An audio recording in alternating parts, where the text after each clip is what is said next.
Hey everybody, Payments Professor here, and today I'm going to be talking to you about authorization and a little bit about agreements as well, and a little bit about authentication. So stay tuned, you're going to learn a lot more.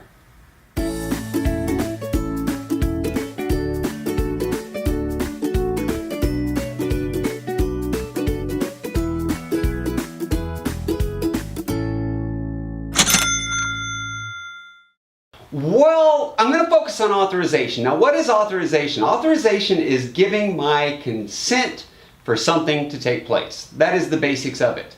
And I get questions a lot. Well, they're like, isn't that the same as authentication? No, authentication in the electronic banking world is when I prove who I am.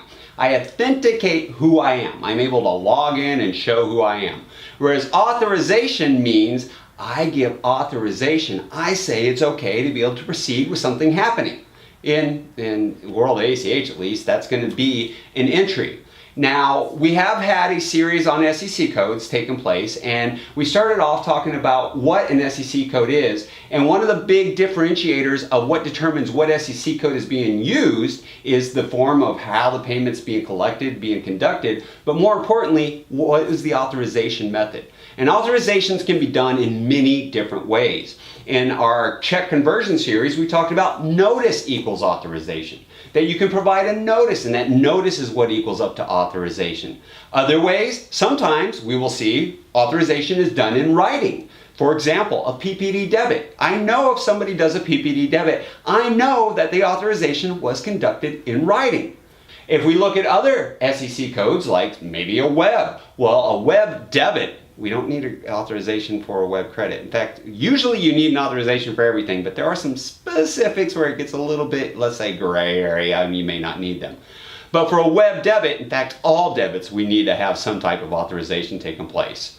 Now, why do we need to have authorization taking place for our debits? How many of you get upset about receiving money? Nobody. How many of you get upset about having money taken out of your account? Everybody. So we want to be able to have an authorization as a way of being able to show, yes, we were allowed to debit their account. The web debit, the way that it is done is you authorize by usually just clicking the checkbox, giving your consent for the action to take place. If I'm on the phone, do you get your consent for us to take money out of your account? And I sit there and go, why? Yes, I do. Now, there are different ways authorization will take place, and it does vary based on credits versus debits. It does vary based off of the type of payment too. It can also vary if I have a consumer or corporates involved. If we get to corporates, it's not so much authorization as much as there will be an agreement in place. Now, how they form that agreement, a lot of that is going to be up to them. In the ACH, we just say, hey, you have to have agreement in place. Authorizations, though, they're very important to understand. They are key. Again, depending on the SEC code will depend on the type of authorization is going to take place. And then further, where credit or debit can further determine what type of authorization is going to take place.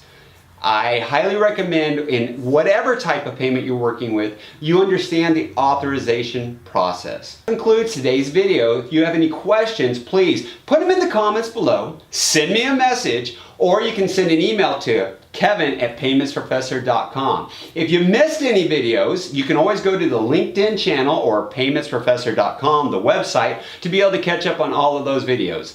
And you can also go to our YouTube channel, and that would be YouTube, Payments Professor, and I'd appreciate it if you would follow me on there and you can catch any videos you may have missed.